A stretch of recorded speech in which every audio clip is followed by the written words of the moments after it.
Hagamos un recorrido por las principales noticias del acontecer legislativo. Asamblea Legislativa Noticias, porque hay cosas buenas que decir.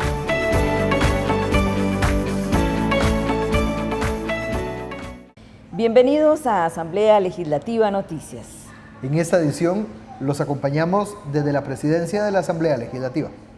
Estos son nuestros titulares. Avanza ley para apoyar el gremio de taxistas. Dictaminan proyecto para garantizar trabajo a deudores alimentarios. Recomiendan resellar ley para sacar al país de la lista de la Unión Europea. Proyecto de rebaja del marchamo entra en recta final. Vamos al detalle de las informaciones.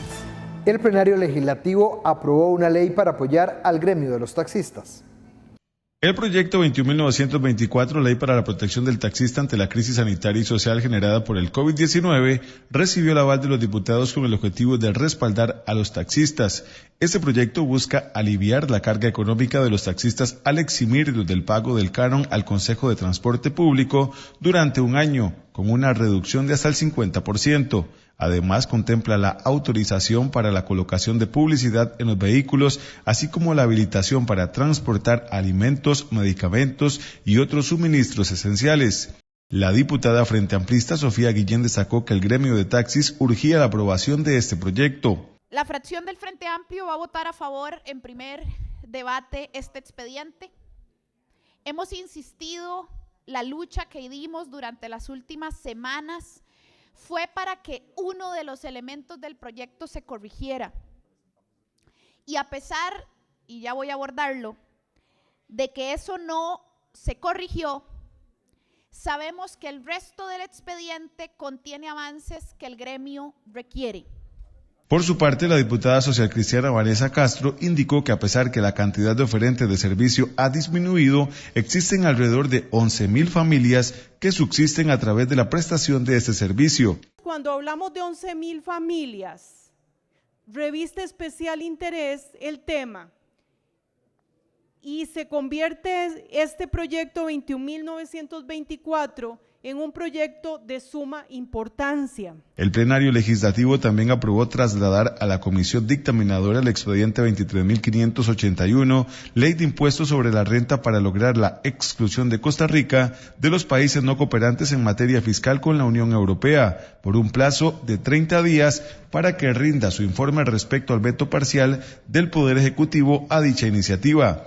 Adicionalmente, se aprobaron en primer debate los expedientes 22.780 relacionado con la Ley de Tarifas Municipales del Cantón de Acosta. El expediente 22.640 reforma al artículo 3 de la Ley de Exoneración del Pago de Tributos del Sistema de Tratamiento de Aguas Residuales para mitigar la contaminación del recurso hídrico, y el expediente 23.138, Ley para ampliar la reducción del impuesto sobre la renta para las nuevas MIPYMES de personas jurídicas y aplicar la reducción del impuesto a las nuevas MIPYMES de personas físicas.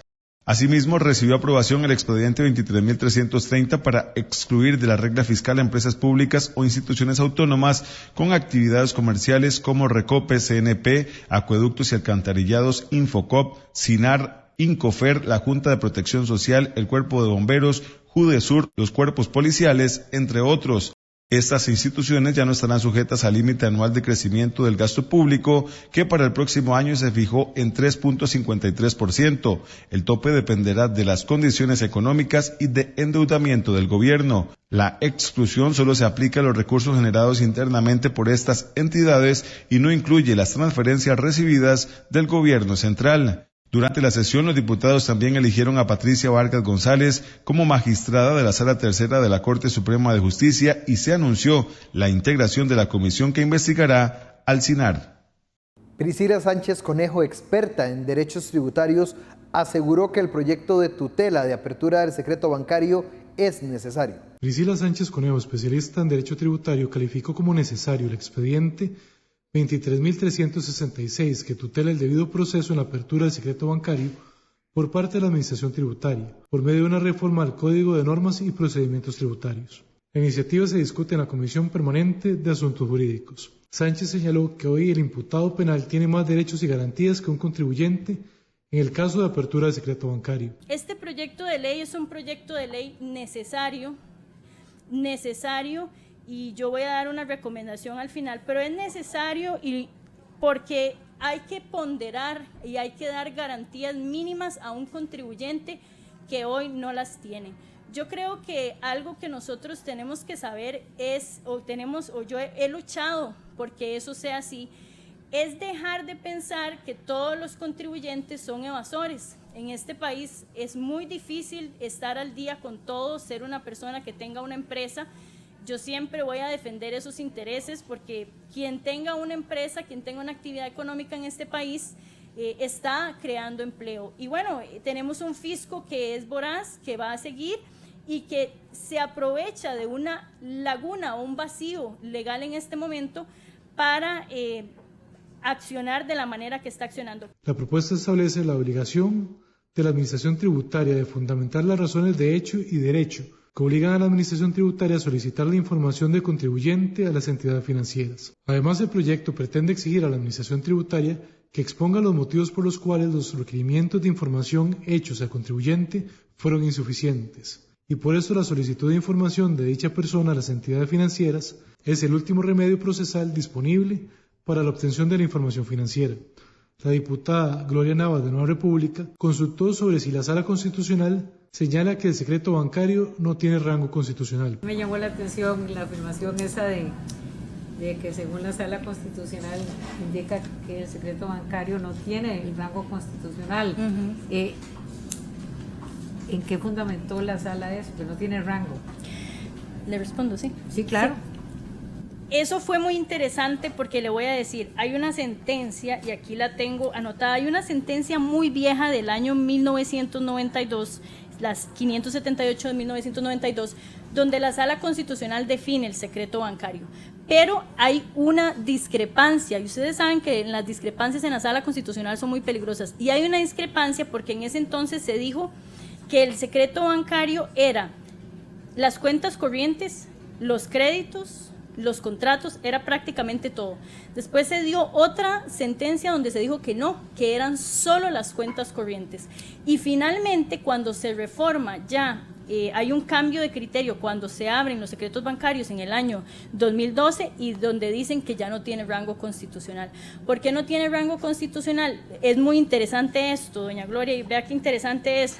Porque esto ya es una forma, esto ya la OCDE lo está pidiendo, pero ¿sabe qué es el problema? El problema es que los especialistas que van a la OCDE no saben negociar estos temas. Por su parte, la legisladora del Frente Amplio, Rocío Alfaro, indicó que la SUGEF pidió verificar si el proyecto no afecta los estándares pactados por la OCDE. La SUGEF solicitaba que como comisión nosotros verificáramos si esta reforma no afectaría los estándares pactados con la OCDE. No sé si usted me pudiera ampliar sobre eso, o sea, cuáles son sus criterios respecto de la normativa que la OCDE nos solicita. No, por supuesto que no, que no, porque le voy a decir por qué no, porque el proyecto en lo absoluto le restringe a Hacienda la potestad de abrir los secretos bancarios. Lo que hace es ponderar derechos, dar derechos que hoy el contribuyente no tiene. Los congresistas también dictaminaron de manera afirmativa el expediente 23.239, modificación al artículo 23 de la Ley Orgánica del Ministerio Público.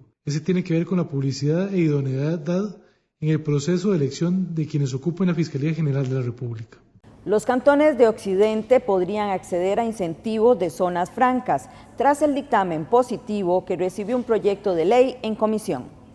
Los cantones de Occidente podrán acceder a los incentivos para la instalación de zonas francas tras el avance en la Comisión de Asuntos Económicos del expediente 23.137. Dicho proyecto reforma el inciso 2 del artículo 6 de la Ley de Fortalecimiento de la Competitividad Territorial para promover la atracción de inversiones fuera del gran área metropolitana. El incentivo que se agrega es la exoneración por 10 años del pago del 1% que se traslada al Instituto Nacional de Aprendizaje por parte de las nuevas empresas que se instalen fuera del GAM. La diputada liberacionista Montserrat Ruiz Guevara resaltó la importancia de la aprobación de este proyecto de ley. El artículo 15 de la ley dice: el Instituto Nacional de Aprendizaje se financiará con los patronos de las empresas de zonas francas nuevas ubicadas fuera del gran área metropolitana, pagarán un 1% del monto total de sus planillas de salarios mensuales durante los primeros 10 años de operación. Ese es el incentivo, ese 1% en la capacidad que puedan tener estas empresas de inversión para poderlo trasladar al Instituto Nacional de Aprendizaje. Eso fue lo que se le quitó a estas zonas francas que tendrían la oportunidad de estar en Naranjo, en Palmares y demás. Por supuesto que son cantones competentes, por supuesto que se ha invertido en educación, por supuesto que se ha invertido en formación y demás, pero eso no quiere decir que sigamos o que seamos parte de la gran área metropolitana. O sea, para mí sigue siendo un elemento marginal que no constituye hoy un elemento para que estas zonas francas estén fuera de este incentivo específico. Similar es la posición de la representante de Nueva República, Olga Morera, quien pidió fortalecer las zonas francas en dichas zonas para llevar desarrollo y competitividad a los cantones de Occidente. Limitar que estos cantones puedan tener acceso a algunos incentivos de zonas francas realmente estaría afectando el empleo y estaría afectando la posibilidad de que estos cantones también se puedan desarrollar como se han desarrollado otros cantones del país. La presidenta de la comisión, Vanessa Castro, señaló la falta de planificación y política pública. Como Estado, la capacidad de determinar dónde vamos a tener el desarrollo de zonas francas de un tipo, de otro tipo, de orden tecnológico, de parte médica, de X, Y, Z. Y generar la concepción de dónde qué zonas tengo que desarrollar más que otras. La iniciativa se enviará ahora al plenario legislativo para su trámite final. Piden cuentas a financista de Rodrigo Chávez sobre donaciones al fideicomiso Costa Rica Próspera. Miembros de la comisión que investiga el financiamiento de los partidos políticos pidieron cuentas a uno de los financistas de Rodrigo Chávez, Luis Diego Soto Clausen, sobre sus donaciones en el fideicomiso Costa Rica Próspera.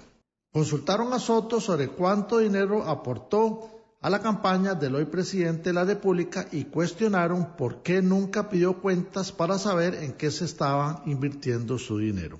El compareciente explicó que donó en una oportunidad $5,000 y posterior a ello $500 más, pero dijo que nunca pidió cuentas sobre esas donaciones. Una vez estuvo constituido, giré el 12 de marzo del 2021 de mi cuenta bancaria la suma de $5,000 para contribuir con los gastos de este proyecto. Mi participación se limitó a aportar la contribución mencionada y a generar lluvia de ideas en las reuniones. Nunca imaginé que casi 3 años después estaría frente a ustedes refiriéndome a una contribución cívica de fondos privados obtenidos de mi gestión como empresario, pues como les dije, fundé hace 36 años una pequeña empresa llamada Turrones de Costa Rica y vendo los turrones bajo la marca Doré desde entonces. El diputado Ariel Robles del Frente Amplio preguntó quiénes participaban en ese fideicomiso. Me gustaría preguntarle quiénes participaban de ese espacio, porque a mí me interesaría conocerlo. Participaban de ese espacio don Adrián Torrealba. Sí, señor. Don Bernal Jiménez Chavarría. Sí, señor.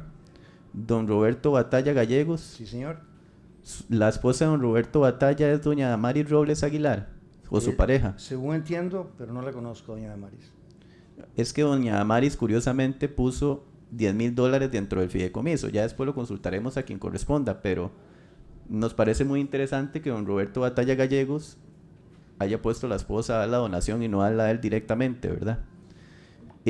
Sigo preguntando, don Jacques Loeb Casanova. Sí, señor. Hey Friedrich. No participó y no lo conozco. Ok. Ok, yo creo que esos nombres, y por supuesto don Rodrigo Chávez. Y don Rodrigo, correcto. El congresista Nicolás Alvarado de Liberación Nacional preguntó si habían 2 estructuras, Costa Rica Próspera y el fideicomiso. Habían 2 estructuras, una era el fideicomiso Costa Rica Próspera y otro era lo que usted llamó el grupo Costa Rica Próspera. No, señor, no son 2 estructuras. El grupo Costa Rica Próspera se funda en enero, un grupo de pensadores, y ahí no había ninguna otra estructura. Empezamos a reunirnos y empezamos a generar ideas y a pensar. En un momento dado se decide, por transparencia, entre todos, porque el fideicomiso es una herramienta, es como un cuchillo, usted la puede usar para cortar o la puede a eso usar. me refiero, habían dos entes entonces, estaba el grupo, a partir de marzo, Costa Rica Próspera y estaba el fideicomiso Costa Rica Próspera. A partir de marzo se crea el fideicomiso Próspera. A eso me refiero. Eso fue después. Habían dos organizaciones, el es que fideicomiso que manejaba la parte financiera y ustedes que estaban en el grupo. Así no es una organización, o sea, organización, seamos puntuales y precisos, es un grupo de amigos reuniéndonos, conversando. Luis Diego, estoy siendo puntual y preciso. Por su parte, Ada Acuña del oficialismo consultó cuándo se inició el grupo denominado Costa Rica Próspera. A mí me invitó don Rodrigo directamente a formar parte de él porque conocía de mi interés en contribuir con el país. Perfecto, muchas gracias. Y después, como de acuerdo a lo que vaya procesando este grupo, se define o se habla o se conversa de hacer un fideicomiso. Y más o menos para qué momento del año es que se plantea el fideicomiso. Creo que fue como en febrero, un mes después, que se habló ya de hacer fondos, porque como muchas veces uno se reúne y habla y dice ideas, pero dijeron, si no tenemos algo de dinero aquí no se puede hacer nada, no va a ser más que una hablada de café, ¿verdad? De querer arreglar el país. Entonces se propuso que tal vez se necesitaba un fondo ahí para crear algo y que cada quien pusiera lo que le parecía. Para la sesión de hoy se tenía prevista la comparecencia de Bernal Jiménez, quien es otro de los financistas de la campaña de Rodrigo Chávez. Sin embargo, ante varias interrogantes de los diputados a Luis Diego Soto, los legisladores anunciaron que van a reprogramar la cita. Recomiendan resellar la ley para sacar al país de la lista de países no cooperantes en materia fiscal de la Unión Europea.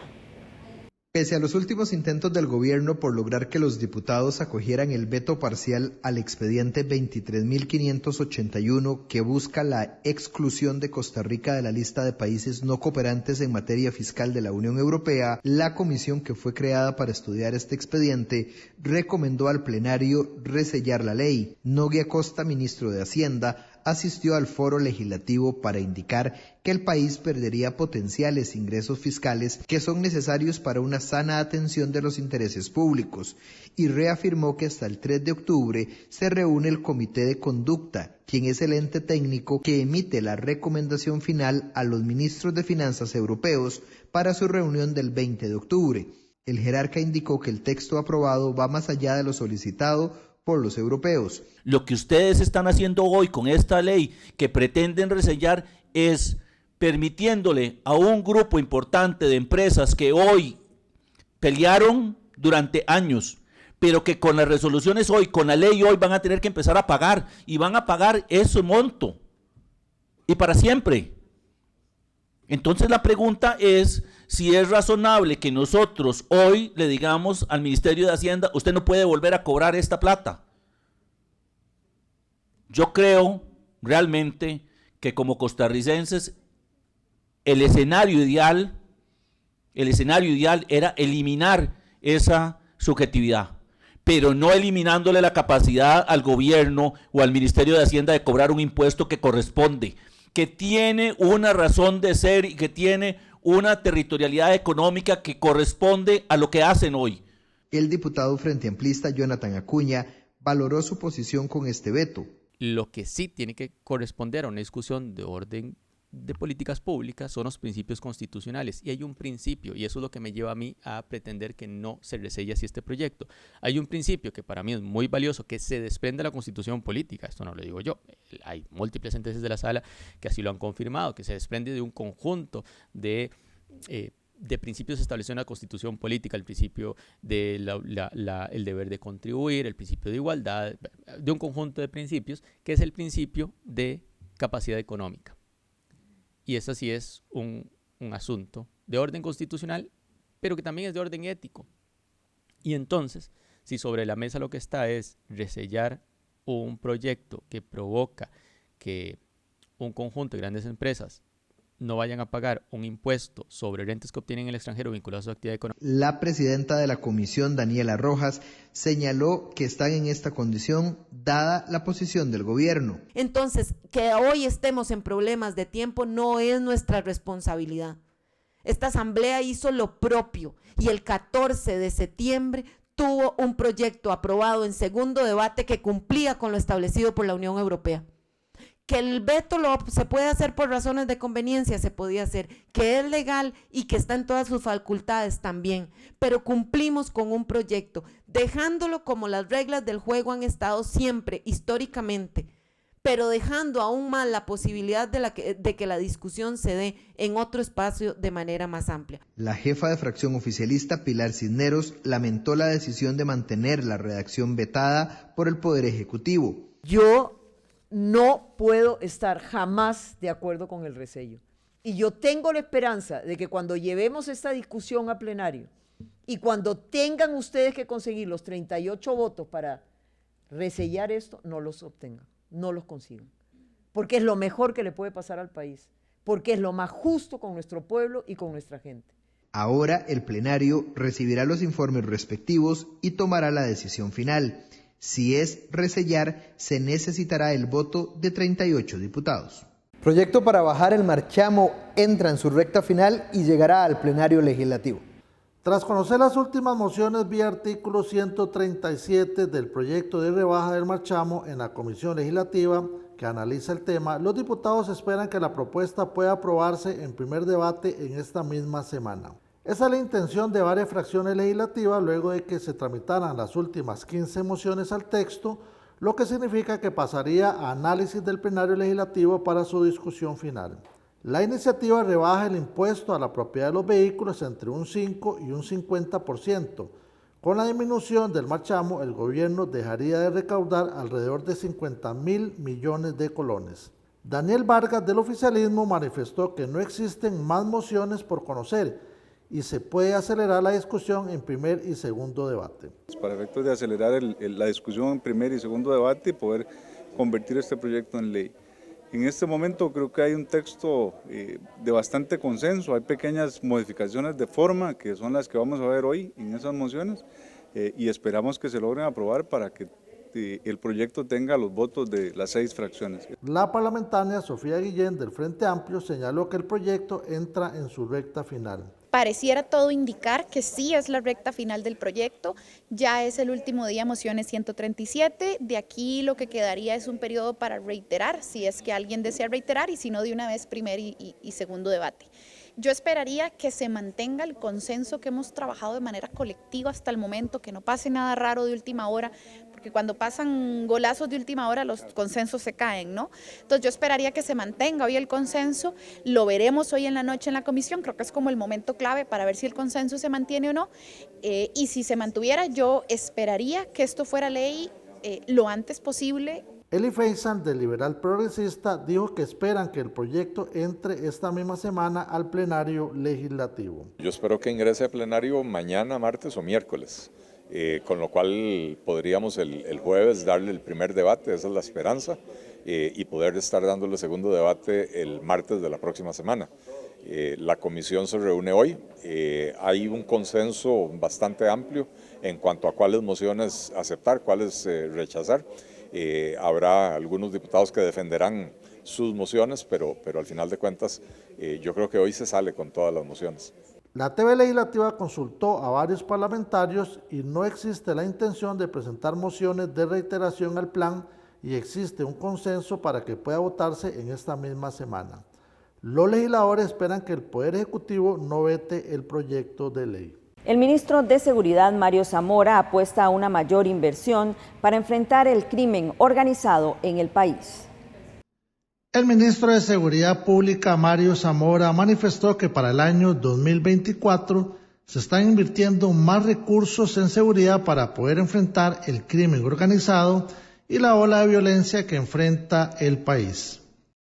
Así lo señaló en su defensa del plan de gasto para el próximo año ante la Comisión de Asuntos Hacendarios. Dijo que el presupuesto para el próximo año aumenta un total de 24.000 millones de colones, además de un convenio con el BID para obtener 35 millones de dólares para la construcción de nuevas sedes policiales. El presupuesto aumentará en total de 273.000 millones a 294.000 millones de colones.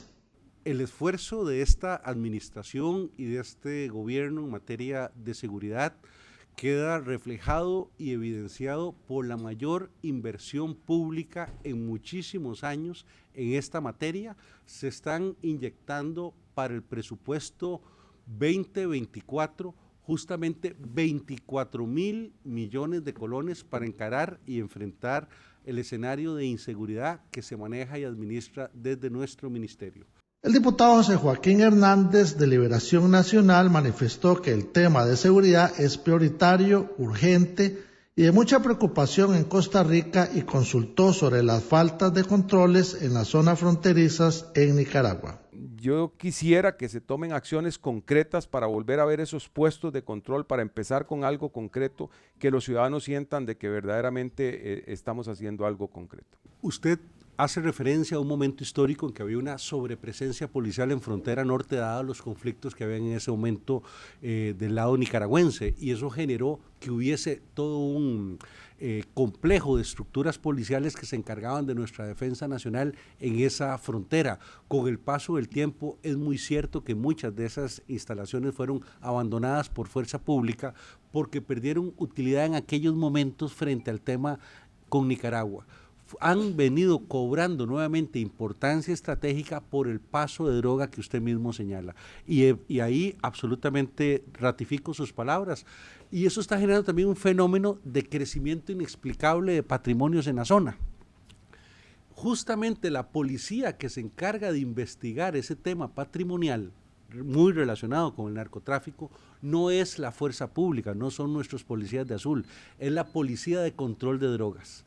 José Pablo Cibaja en Nueva República dijo que a los costarricenses les preocupa la inseguridad que se vive en las calles del país. En este sentido, preguntó si los recursos presupuestados para el próximo año lograrán alcanzar para enfrentar esa inseguridad. Si tenemos un ministro de Hacienda que le dice a usted, papito, esto es lo que le toca y no sé cómo, pero juéguesela. No encuentro yo la congruencia entre un discurso de todos los miércoles diciendo estamos reconquistando el país, cuando en la realidad usted le dice, la plata no me va a alcanzar. Bueno, somos parte de un todo. Si se desequilibra el presupuesto global general, también se genera un caos social, y las causas promotoras y activadoras de los fenómenos criminales están justamente en desajustes sociales. Entonces, la parte policiva es uno de los elementos de enfrentamiento, pero también el equilibrio presupuestal general para que no haya inflación, para que no se afecten algunos programas de otras instituciones. Ese punto de equilibrio es el que dentro del macro global le toca hacer al Ministerio de Hacienda. Y de nuestra parte, pues, dentro del máximo posible, maximizar los recursos existentes. Lelibo Jorge de la Unidad Social Cristiana dijo que los homicidios en el país no han bajado y en aras de contribuir se puso a las órdenes del Ministerio y así contribuir en este tema. Y como a mí no me gusta criticar, porque criticar es lo más fácil que existe, lo primero que quiero decirle, ministro, es que me pongo a sus órdenes. Si en algo podemos colaborar, por favor, háganos saber como Asamblea Legislativa qué ley hay que modificar, qué proyecto de ley y cómo podemos ayudar, porque cualquiera de esos homicidios, mañana, pasado mañana, en cualquier momento puede ser algún familiar de nosotros. El diputado Jonathan Acuña del Frente Amplio consultó sobre el tema de remuneraciones. Se da ese aumento en la partida de remuneraciones, en la cero, pasa de 212.000 millones a más de 227.000. Insisto, yo con esto no tengo mayor problema, pero me genera una duda el hecho de mirar cómo la subpartida de salario escolar más bien decrece. Acordémonos que el próximo año se va a pagar el famoso retroactivo del 2020, 4 años, que no se había venido pagando. Cuando tenemos una planilla de 17.400 empleados, eso es un rubro importante, son 7.800 millones. También se va a cancelar o terminar de cancelar el tema de las famosas anualidades que se ha estado trabajando desde este año, y ahí son 1.300 millones más. Pilar Cisneros del oficialismo comentó que hoy en día existe una deuda de más de 45.000 millones de dólares y se está gastando el 47% del presupuesto solo en pagar intereses y deuda, por lo que a ningún ministro le alcanza la plata. La labor del ministro de Hacienda es ver cómo reparte equitativamente de acuerdo con los intereses del país. Les permito recordarles, señores diputados, también que aquí, en esta misma sala, le negamos un presupuesto extraordinario de 1.900 millones de colones a estos señores, a seguridad, ¿se acuerdan? Se había mandado un presupuesto extraordinario y no lo aprobamos, y eso le quitó recursos al Ministerio de Seguridad para poder atender eso. Y también les quiero recordar que tenemos pendientes de análisis y aprobación 4, 5, 6 proyectos de ley que ha mandado el Ejecutivo para mejorar nuestra seguridad. Los diputados recibieron también a Marlene Luna, viceministra de Gobernación, quien se refirió al presupuesto de esa cartera. Jerarcas de instituciones públicas pretenden mejorar la crisis migratoria en la frontera sur. La ministra de Salud y vicepresidenta de la República, Mary Munive, manifestó que las instituciones unen esfuerzos para implementar acciones y atender la crisis migratoria que se vive en la frontera sur de nuestro país. Así lo señaló en la Comisión Especial de la provincia de Punta Arenas, donde se refirió a esta problemática. Dijo que entre las acciones que han coordinado es contar con más policías en la zona, atender la situación de salud de los migrantes, coordinar con el Ministerio de Obras Públicas y Transportes para implementar más buses y así ayudar al flujo migratorio. El 1 de septiembre se generó ya esta reunión bilateral con autoridades del gobierno de Panamá, justamente para la reactivación del convenio en cooperación, en donde participaron los jerarcas ahí presentes de nuestro pueblo en Costa Rica y los homónimos en Panamá. 3 principales acuerdos que surgieron de esta reunión. 1, la reactivación de la relación en materia de seguridad. 2, el establecer una comunicación en inteligencia migratoria. Y 3, obviamente la visita al tapón de Dariel para conocer más de cerca la problemática. Ahora sí, propiamente, y ahora como ministra de Salud, muchas de las solicitudes que vi que se generaron en una reunión que tuvieron con el canciller y con doña Marlene Luna eran relacionadas a la parte de salud. Para aclararles, entonces, les brindo las estadísticas.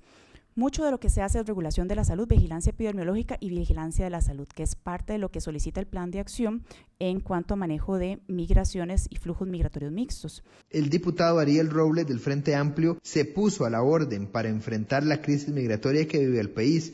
No es un tema como para polemizarlo en términos políticos, partidarios, sino que es un tema donde deberíamos coincidir, ¿verdad? Porque es un tema humano, donde hay derechos humanos de por medio, donde hay gente de por medio, gente que la está pasando muy mal y que más bien el Estado como un todo debería intentar ponerse de acuerdo para encontrar algunas alternativas en las que podamos gestionar y apoyar. Entonces, en ese plano, a pesar de que yo ejerzo normalmente un rol muy crítico, digamos, del gobierno y en diferentes espacios, lo hago. En este caso en particular, en lo que pueda coincidir y apoyar, pues estamos a disposición de hacerlo. Por su parte, la legisladora Sonia Rojas señaló que le preocupa recibir información sobre lo que está pasando a diario en la frontera y reconoció ver la presencia del gobierno atendiendo esta crisis humanitaria que le da mucha confianza. Y quisiera preguntarle, doña Mari, si usted ha visitado la zona de Paso Canoas en este momento. Voy los fines de semana, que es donde puedo tener agenda, y me gusta caer un poco de sorpresa, entonces a veces no aviso, justo para poder ver que las cosas que se solicitaron en alguna medida se están haciendo, y se están haciendo no porque uno va, ¿verdad?, sino porque se tienen que hacer, ¿verdad?, regularmente.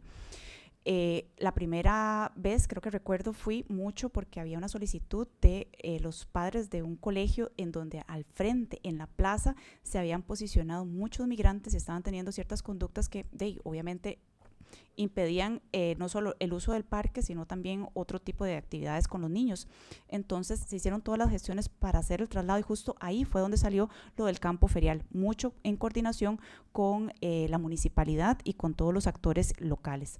Por su parte, el legislador oficialista Alexander Barrantes dijo que se están haciendo todos los esfuerzos para contener esta emergencia.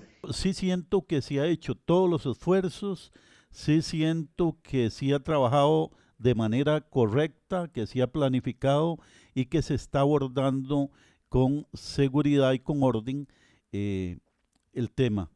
Yo lo que sí les pido, además de felicitarlos por eso, es que no abandonemos, que no bajemos la guardia y que tratemos en lo mejor de lo posible y hacer cualquier otro esfuerzo adicional para que esa gente, esas personas, esos seres humanos tengan un tránsito tranquilo, en paz por el país, con las mejores condiciones.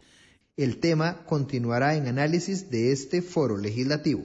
Cuestionan petición de información del Banco Central a la SUGEF sobre deudores. Los legisladores de la Comisión de Control del Ingreso y Gasto Público acordaron abrir una investigación sobre la solicitud de información de deudores realizada por el Banco Central a la Superintendencia de Entidades Financieras.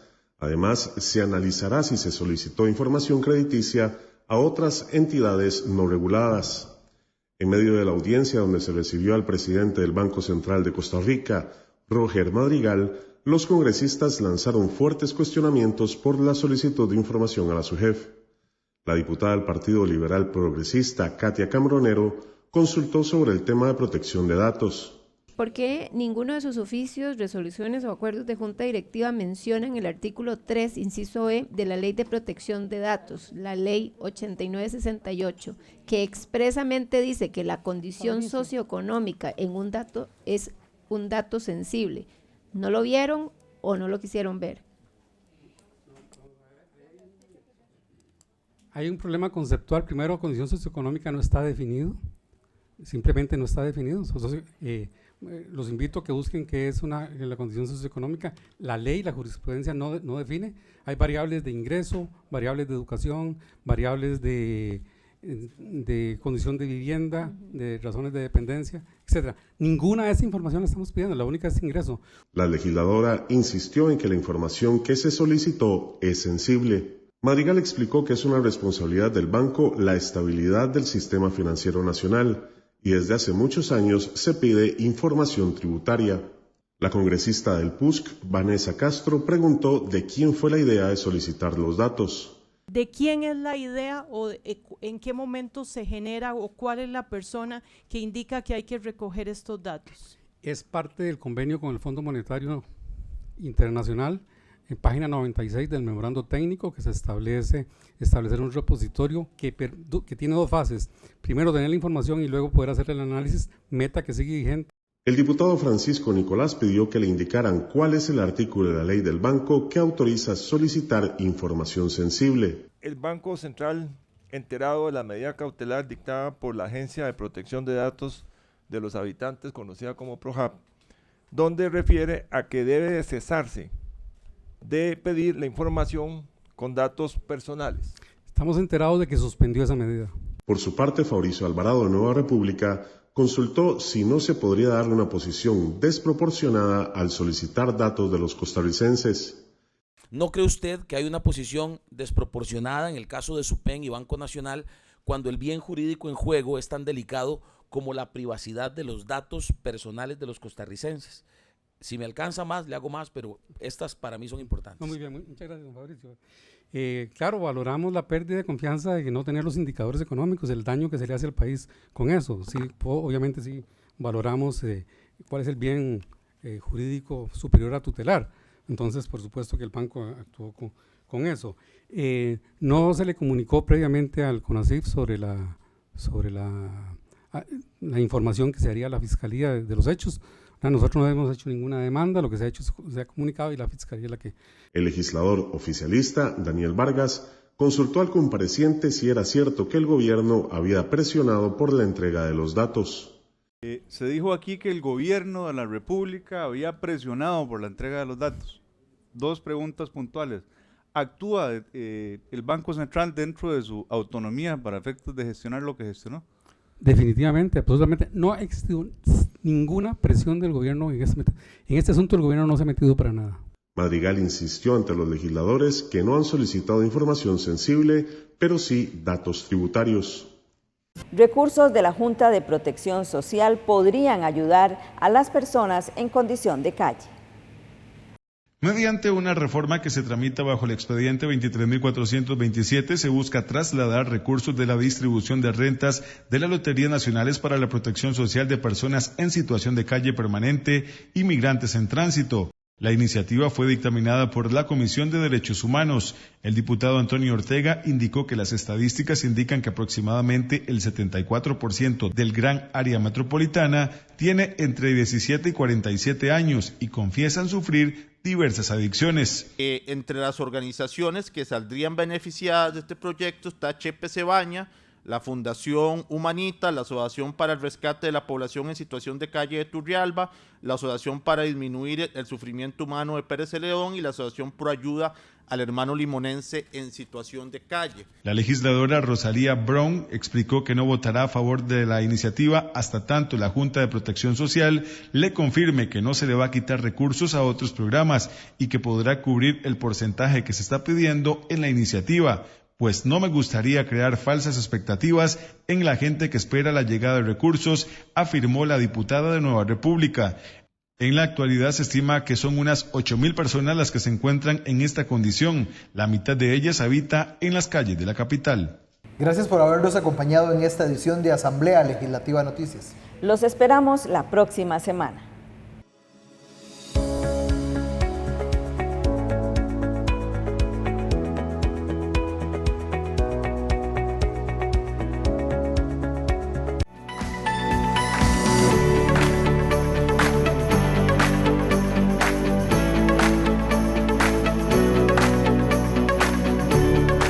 Este ha sido un resumen de lo más importante del primer poder de la República.